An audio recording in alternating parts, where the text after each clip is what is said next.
Saya Fitro Qayyum binti Lamsin memegang nombor kad matriks D201910878830 dari kumpulan 9, iaitu Strawberry, akan membentangkan atribut guru bahasa dan guru umum.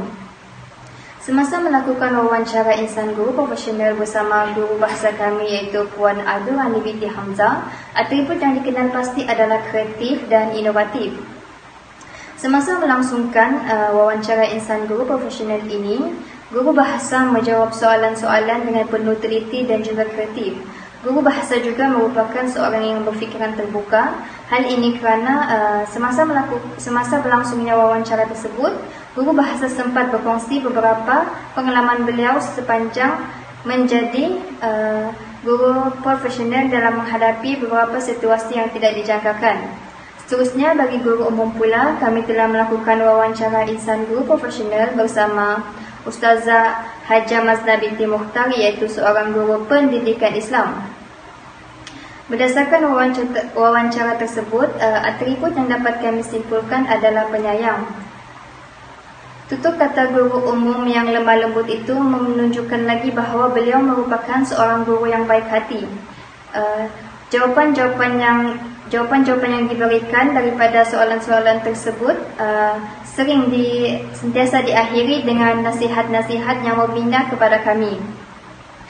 Melalui wawancara insan guru profesional itu juga, kami mendapati bahawa guru umum memiliki atribut sabar, mempunyai atribut sabar. Hal ini kerana beliau sentiasa sabar dan tenang ketika menjawab soalan-soalan yang kami berikan, walaupun soalan tersebut merupakan soalan yang spontan.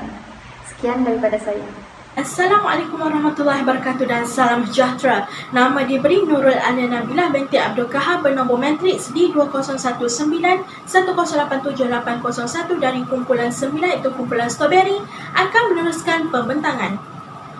Antara persamaan atribut guru bidang bahasa Melayu dengan bidang pendidikan Islam, yang pertama, mereka mempunyai atribut ikhlas yang tinggi, iaitu mereka bekerja dengan ikhlas, kemudian meletakkan KPI supaya para pelajar mereka daripada tidak tahu apa-apa kepada tahu, daripada tidak lulus kepada lulus, dan daripada pelajar yang sudah lulus menjadi lebih cemerlang.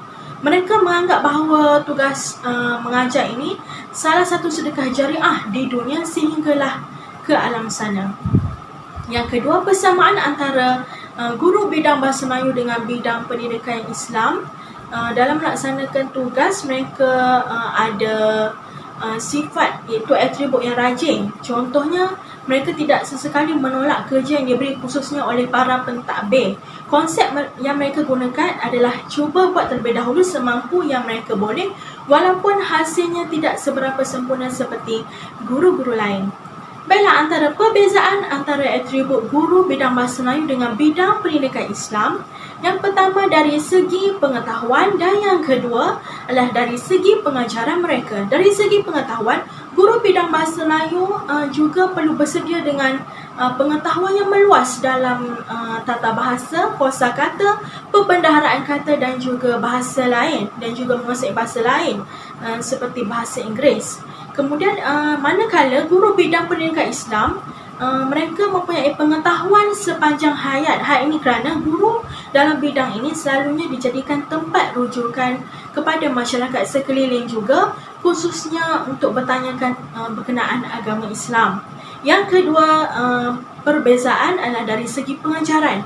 Guru bidang bahasa Melayu, mereka mengajar menggunakan kaedah tips dan contohnya dalam teknik mengarang secara berkesan. Sebagai contoh, guru bahasa Melayu menggunakan teknik PPKL, iaitu punca, kepentingan, kesan dan langkah bagi menghasilkan sebuah karang yang berkesan mengikut format yang terkini. Manakala guru bidang pendidikan Islam menyelipkan cerita-cerita sirah beserta pengajaran yang dapat dijadikan iktibar buat pelajar, seterusnya mengaitkannya dengan isu-isu semasa. Terima kasih. Assalamualaikum dan salam sejahtera semua. Saya Halisa binti Jogong bernombor kad matrik D201910877797. Saya dari kumpulan 9, iaitu kumpulan Strawberry. Pada kali ini saya akan membentangkan tentang aspek persamaan atribut guru bahasa Melayu dan guru pendidikan Islam berdasarkan model insan guru profesional bidang. Atribut ialah sifat atau ciri khusus yang ada pada seseorang. Dalam hal ini, saya akan membicarakan tentang persamaan atribut antara guru bahasa Melayu dan guru pendidikan Islam berdasarkan model insan guru profesional bidang. Menerusi temu bual yang dijalankan terhadap kedua-dua guru, antara persamaan atribut yang dapat dilihat ialah mempunyai sifat humor. Persamaan atribut ini mampu menjadikan seseorang guru itu mempunyai kepribadian yang unggul. Melalui sifat humor tersebut juga, murid-murid akan dapat merasakan perkara yang positif kerana guru menunjukkan sesuatu perasaan yang menyenangkan, bahagia, serta murid akan tertarik dengan sifat yang ada pada guru tersebut. Persamaan atribut yang dapat dilihat antara guru bahasa Melayu dengan guru pendidikan Islam ini melalui temu bual yang telah dijalankan ialah mempunyai kepribadian yang baik dan hebat. Dengan adanya kepribadian yang baik dan hebat ini akan mampu menarik minat pelajar untuk memahami dan menyukai kedua-dua subjek. Kepribadian ini hendaklah mempunyai ilmu pengetahuan yang luas dan tinggi agar ianya dapat disampaikan dengan baik kepada pelajar. Setakat itu saja persamaan atribut guru bahasa Melayu dan guru pendidikan Islam berdasarkan model insan guru profesional bidang yang berjaya saya kumpulkan. Sekian, terima kasih. Assalamualaikum dan salam sejahtera. Saya Cik Siti Zuraiha binti Muhammad, pemegang kad matriks bernombor D201918787855, ingin menyambung perbincangan mengenai perbezaan atribut antara guru bidang dan guru umum berdasarkan model IGP bidang.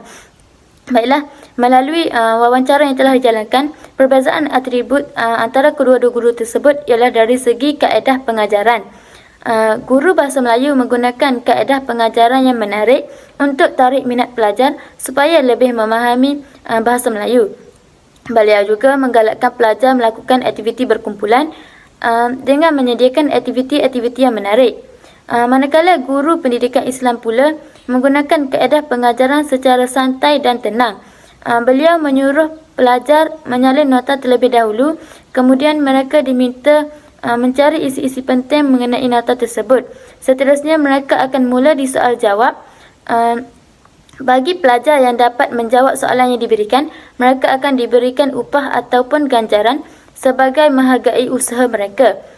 Selain itu, menerusi wawancara yang telah dijalankan juga, saya mendapati perbezaan atribut antara kedua-dua guru tersebut ialah dari segi kelayakan. Hal ini kerana mereka masing-masing mempunyai pengetahuan yang tinggi mengenai subjek tersebut. Maka jelaslah di sini bahawa setiap guru mempunyai atribut. Assalamualaikum, saya Syazwani. Baiklah, terdapat beberapa perbezaan atribut guru bidang bahasa Melayu berdasarkan IGP UPSI. Pertama sekali adalah atribut guru personality atau kepribadian guru. Tokoh yang mengetengahkan aspek personality iaitu kepribadian hebat sebagai atribut diri guru, Syaril 2002. Melalui wawancara yang dijalankan, saya mendapati Cikgu Adurani mempunyai kepribadian hebat sebagai seorang guru. Aspek yang ditekankan adalah beliau amat tidak bersetuju tentang istilah pengorbanan guru yang sering dipakai oleh masyarakat. Kerana menurut pendapat beliau, tugas sebagai guru adalah tanggungjawab. Setiap guru diberikan upah atau gaji untuk menjalankan tugas. Penggunaan istilah pengorbanan adalah seumpama kita mengungkit sesuatu pekerjaan. Perbezaan seterusnya adalah atribut hubungan baik. Tokoh ada berpendapat tentang aspek bersahabat dengan mereka, Hinoi 2002, iaitu mempunyai hubungan baik dengan pelbagai pihak. Buktinya, beliau berpendapat pelajar nakal tidak wajar cepat dihukum, sebaliknya sentiasa sering menasihati. Sebagai contoh, Cikgu Adurani berkongsi pengalaman atau menggambarkan masa hadapan mereka jika sikap nakal ini tetap berterusan ada dalam diri mereka, seperti bakal mengakhiri dengan meringkuk di dalam penjara, berhenti sekolah atau sebagainya. Oleh itu, jelaslah bahawa terdapat beberapa perbezaan atribut yang wujud dalam guru bidang bahasa Melayu. Hai, Assalamualaikum warahmatullahi wabarakatuh. Nama saya Nura Baha binti Hashim, nombor matrik D2019-108-7813. Baiklah, di sini saya akan membentangkan bahagian persamaan atribut guru bahasa mengikut model IGP UPSI. Baiklah, persamaan dari segi definisi, guru bahasa bermaksud tugas seorang guru bahasa adalah untuk mengajar mata pelajaran dalam atau mengenai bahasa tertentu. Ianya bersamaan dengan semua guru bahasa Melayu, iaitu tugas mereka sememangnya untuk mempelajari bahasa. Contoh, guru bidang bahasa Melayu akan mengajar subjek bahasa Melayu kepada para pelajar. Persamaan yang kedua adalah personality. Menurut IGP UPSI, guru bahasa dari segi personality bermaksud mempunyai penekanan terhadap sikap positif dan semangat.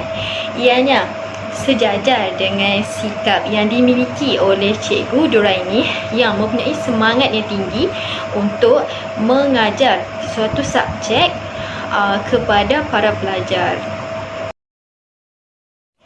Refleksi yang telah saya perolehi sepanjang menjalankan program ini, saya mendapati bahawa tugas seorang guru ini haruslah dipikul dengan penuh rasa tanggungjawab tanpa menganggapkan ia sebagai beban.